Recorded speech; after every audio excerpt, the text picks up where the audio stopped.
So I'm going to talk about two different diets tonight. One is the modified Mediterranean diet, and one is an anti-candida diet, an anti-yeast diet. So I'll start with modified Mediterranean because most people at some point over the last 10, 20 years have heard of the Mediterranean diet. Very popular in the conventional world in terms of trying to keep people healthy. It's kind of their go-to for everything. So the Mediterranean diet is actually really interesting. There is a lot of good research that's been done over the last 10, 15 years or so. It's pretty much focusing on decreasing the risks for cardiovascular disease, decreasing risks for Alzheimer's and Parkinson's, and slowing cognitive decline. Those are all good goals to have. I like all those things. In terms of how it's played out, what does a Mediterranean diet look like?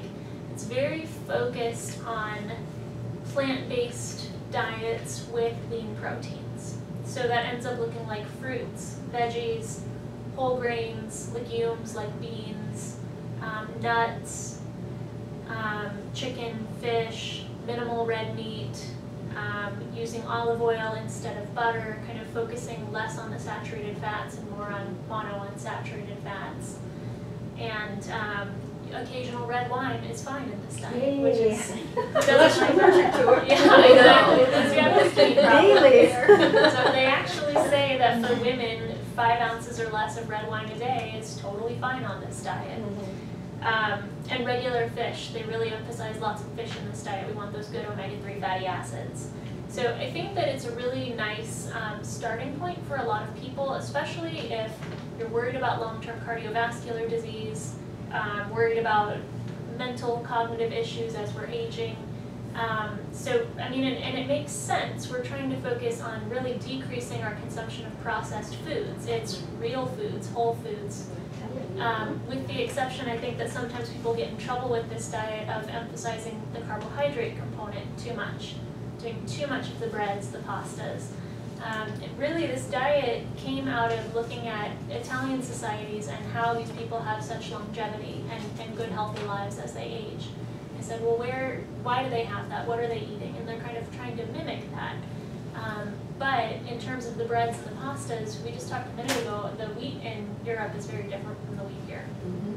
The other thing too, that in terms of people that maybe this isn't that well suited for, I do see people who have diabetic histories in the family or who are prone to diabetes themselves. They tend to get in trouble with this diet in terms of thinking that it's, oh, grains are good, grains are great, beans are great. They're very high carbohydrate foods, and it can be hard to regulate blood sugar when you're emphasizing that rather than the actual vegetable components.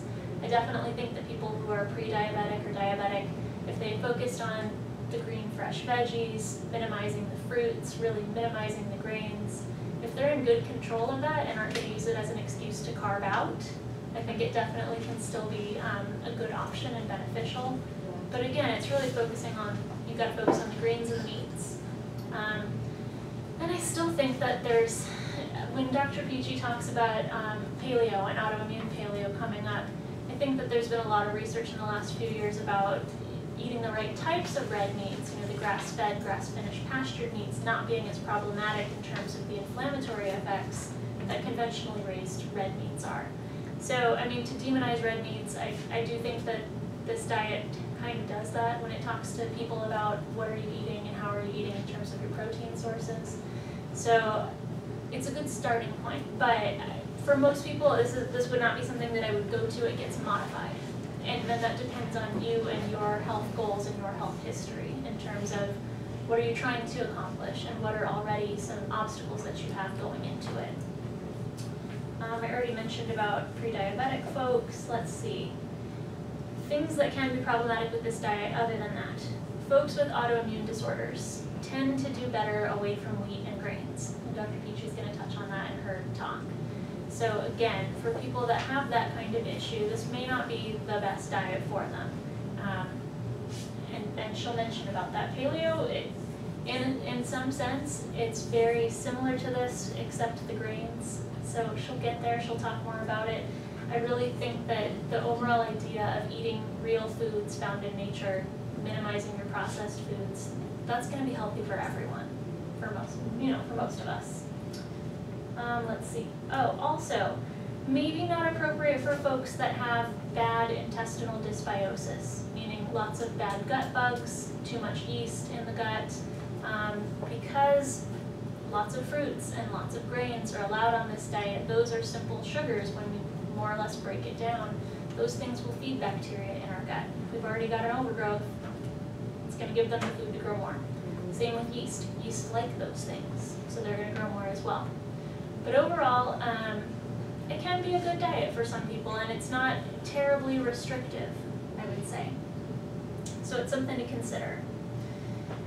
So next I'm going to talk about anti-candida diets. Before I move on, does anyone have questions about Mediterranean diets, modified Mediterranean diets?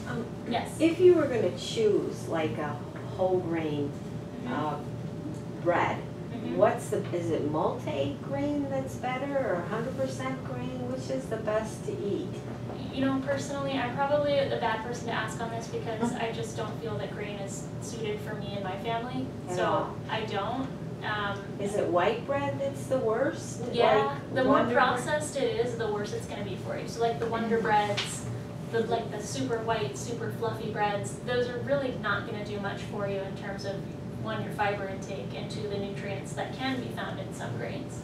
So the more unprocessed the bread, the better. I think that there's obviously a range of what you can find out there, from Wonder Bread being like the most processed to like Ezekiel bread that's really very minimally processed. If we were going on that kind of spectrum with like whole grain bread, 9-grain bread, all of those kind of being somewhere in the middle, I'd say stick with those and beyond. Like your Ezekiel bread, if you tolerate grains well, something like that's probably going to be your best bet. It's going to be higher in fiber, which is probably part of a big benefit of the Mediterranean diet. It's so heavy in fiber, it keeps us moving, keeps things regular, it keeps all of the toxins bound and getting out. So it's going to be heavier in fiber, it's going to have more of the vitamins and nutrients that can be found in grains because it's less processed. Other questions? Yes? Is it important to stay like organic on everything? Or is that kind of? You know, so yes, I mean, organic is always going to be better. So just the simple fact that non-organic foods do get so heavily sprayed with pesticides, it's a toxic buildup. We live in a toxic world already, and when we're eating those things, they build up in the body, and if our liver isn't in its best shape in terms of getting rid of those things and eliminating, it can take a toll on our health.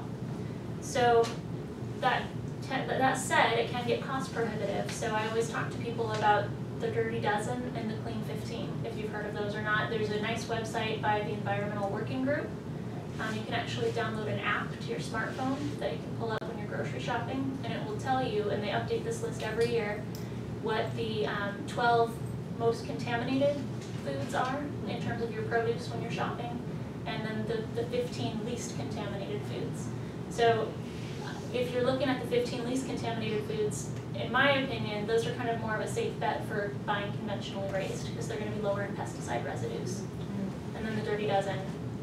And there was something that just came out, I saw yesterday, from the EWG, their website.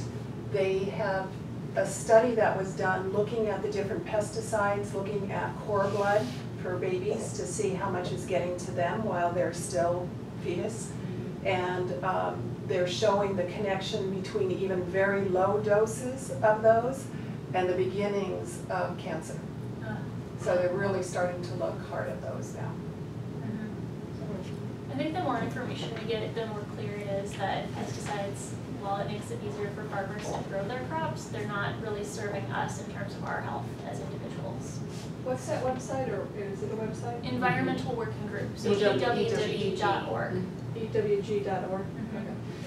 And some of the local farms actually have certain delivery services where they'll deliver to you, to your house, or to a place that's close to you for your convenience. So it's getting easier to get local organic food. And most of the grocery stores have at least a little organic section now. Yes. Yep. Even Walmart.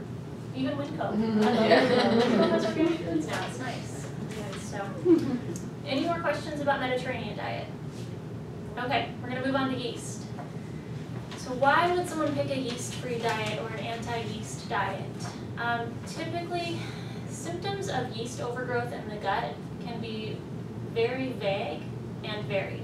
So the big things that clue me in to look at yeast being a problem for someone is a lot of fatigue, kind of a mental cloudiness, feeling kind of sick all the time, tendency to like fungal rashes, toenail fungus, vaginal yeast infections that are recurrent, things like that. Or people who have kind of those vague, just not feeling well, sick symptoms who have been on just repeated rounds of antibiotics or birth control pills. All of those things kind of set us up for overgrowth of yeast in the gut. Typically, when I end up finding yeast and treating it actively, I was looking a little bit more broadly for something else, and oh, yeast, there it is. It came up. We're doing a stool test. We're thinking that there's some dysbiosis, and it's not really the bad to good bacteria for someone. It's the yeast is a problem. It's overgrown. Or if we're looking at an IgG food sensitivity panel, which we talked about last month, when we're looking at foods that, even if they're healthy, they may not work for you. When we get that panel back and we see both types of yeast, bakers and brewers, come up high positive, we say, yeast, that's our problem, that's the issue. So things that yeast like to eat and metabolize on and make them grow and proliferate are simple sugars, anything that has yeast in it, either directly, like breads that would have yeast, wines and beers that have yeast that were fermented with, vinegars, which is usually a stumbling block for people if they're not really being diligent and thinking through, because all of our vinegars are fermented with yeast to make them. And then the things that have vinegar in it, like our ketchup, pickle relish, all of those things. So those are kind of where it can get a little tricky to do a good yeast-free diet. I don't usually recommend just doing a yeast-free diet just because it can be kind of hard to follow. And if you're not doing the botanicals or the pharmaceuticals to actually kill the yeast off, you're probably going to just suppress it by kind of not feeding the yeast what it wants. But when you start eating those foods again, it's just going to grow back if you have it to begin with. So I like there to be a reason before someone does this diet, but I suppose you could give it a try if you think that yeast might be a problem for you. So let's see. So really I just emphasize kind of reducing your carbohydrate consumption, really minimizing fruits. I usually have people do a couple weeks of no fruit at all, and then adding in 1 piece of fruit a day is usually okay for most people if we're doing some of the natural antifungals along with the diet. But I don't like people doing dried fruits while they're on it because they're just really concentrated sugars. Does that fruit juice count for that too? No fruit juices? I don't let people do fruit juices. It's gotta be, once you get to the point where you can add a piece of fruit back in, it's gotta be real fruit that has the fiber in it.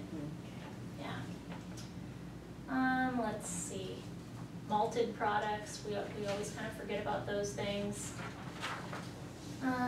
Peanuts and pistachios. Those are another hidden source of yeast or mold, if you will. It's a fungal issue, so you have to think about anything that could be contaminated with any type of fungus that would help let that yeast that you've already got in you grow a little more.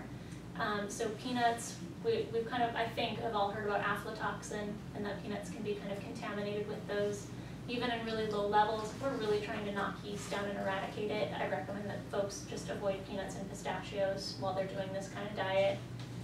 And soy sauce, again, fermented products, anything that's been fermented, we end up avoiding on this type of diet because we don't want to feed the yeast we've already got. We're trying to starve it, basically, and kill it at the same time with the natural antifungals.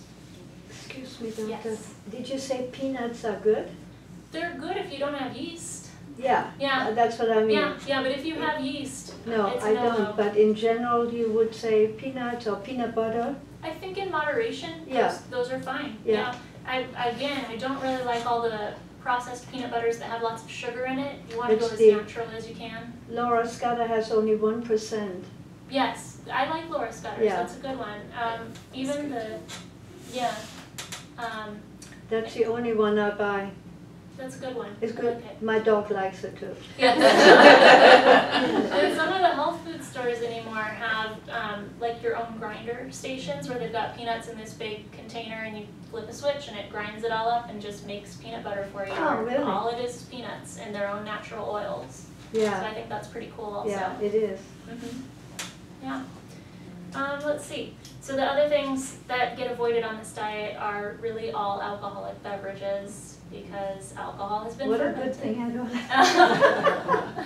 So the wine that we were just Yeah. saying is appropriate on a Mediterranean diet, Yeah. not so appropriate when we're trying to kill yeast. Yeah. But again, the idea, hopefully, is that this kind of diet's not forever. It's for a specific goal of knocking your yeast population down, getting rid of your symptoms, and then seeing after the fact what can you tolerate. How much of these foods can you eat on a regular basis without causing a big flare in yeast in you? Because as much as I'd like to say we can totally kill it all off, yeast is really hard to fully eradicate in the gut. So we get the population as low as we can, we get the symptoms under control, but then people still have to be watching what they're eating and not going hog wild on all of the stuff that yeast do like to eat long term. I think that's it. That's what I've got. Oh, things that trip people up if you're considering doing something like this. So watch that your multivitamins don't contain yeast, because a lot of the whole foods based ones that are available at the health food stores, they actually use yeast to make them whole foods. It's kind of a weird thing. But anyway, just look on the label, see that there's no yeast in there. I've run into problems before where people do high mercury fish too much. Yeast also like to metabolize on mercury. So people that do a lot of canned tuna, I've had people just not get better on a yeast-free diet, and when I'm saying, well, what are you eating? Let's talk about it. It's, oh, I'm eating a can of tuna every day. That's the problem there. That's one of the problems. And I did have someone once who actually wasn't getting better on their anti-candida protocol until we took out Saccharomyces, which is a probiotic yeast, a good, healthy, favorable yeast, which a lot of the anti-yeast diets tell you is totally fine to use that probiotic while you're doing this kind of diet. I think for most people it probably is, but for the people that get stuck and the tricky people that just don't seem like we're making headway, I'll try pulling that out and see if that makes the difference, if that improves things. And then watching for hidden vinegars, because I swear it's in just about everything that's delicious that I like anyway.